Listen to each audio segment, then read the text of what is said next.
everyone, this is Satya from Satya Tirona's Creativity. How are you all? In this video, I am going to give a short introduction about database management systems.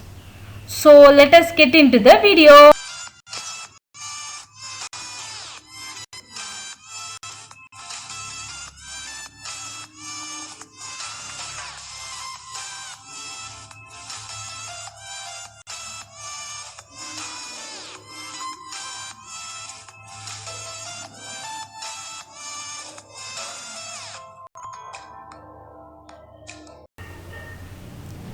Before getting into the topic, I want to share something like what is data, database and database management system. For example, if we search something in the internet, we are getting the information immediately. Do you think that how they give the information to us? Yes, they are maintaining the database.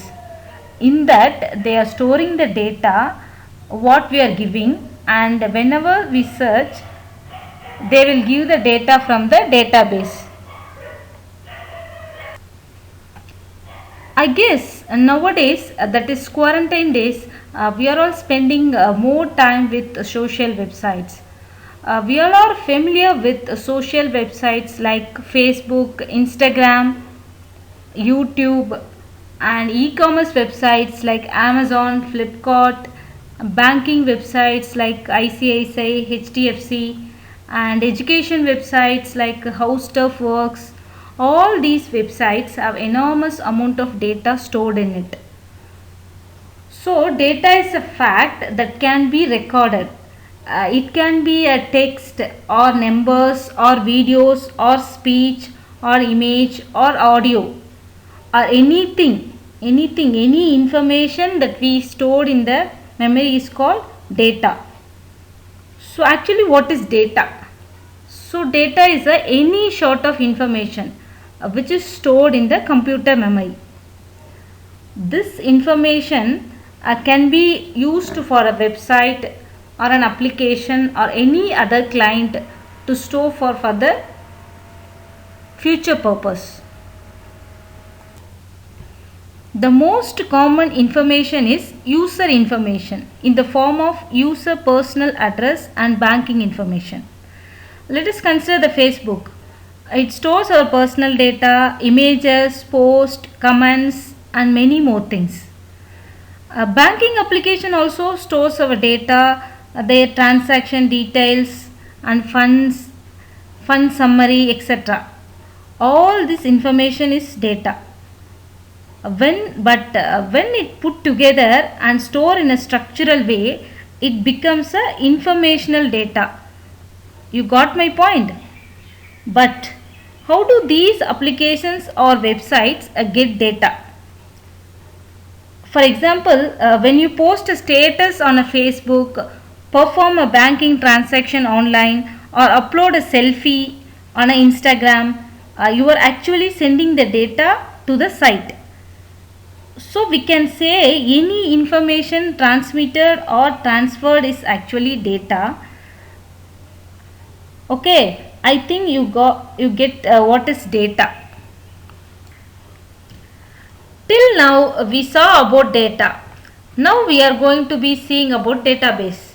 So what is a database? Is it a random collection of stuff? No. Actually, database are organized and they have a structure, and all the data they store it fits into that structure. It's an electronic system that allows data to be stored, easily accessed, manipulated and updated. So we just saw the definition of databases. But where in real life can we see such a things? Yes, we all are well aware of things like a telephone directory. Actually, telephone directory contains the name of the people arranged in order of their last names. So we are able to store the data and search it efficiently using the last name of the persons.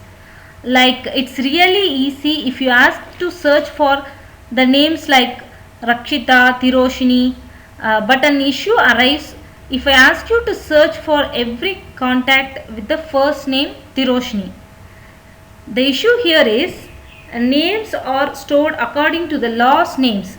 So searching for the first name is a lot trickier. So a database is made up of two components mainly here. Data and meaningful method of accessing the data. Without these two, the database is just a random set of data. Databases are quite similar to a spreadsheet. It's like a spreadsheet as they are mostly made up of tables which contains rows, columns like a spreadsheet. A database needs to be hosted or created on some special platforms. Here these are some of the database platforms. They are PostgreSQL, MySQL, Microsoft Access and SQLite. Now we move on to the database management system. It is defined as it's a software used to perform different operations like addition, access, updating and deletion of data. You may have doubt that why we need database management system. Because the database itself we are having the data. Why? Because database cannot understand the commands on its own, whereas the DBMS understand the commands and the queries which define what data is required by the app or website, and thus use the meaningful method of accessing the database to retrieve the information as I told you before. Here this is the app, this is the user. The app or website is the user and the DBMS is the connector between the user and the database. So the database management system acts as a connecting bridge between the database and the user. Okay friends, I hope now you have a clear idea about what is data, database and database management systems. If you have any doubt, please leave a comment in the comment section. I will reply you as soon as possible. Okay, see you guys. Next time we will meet you with an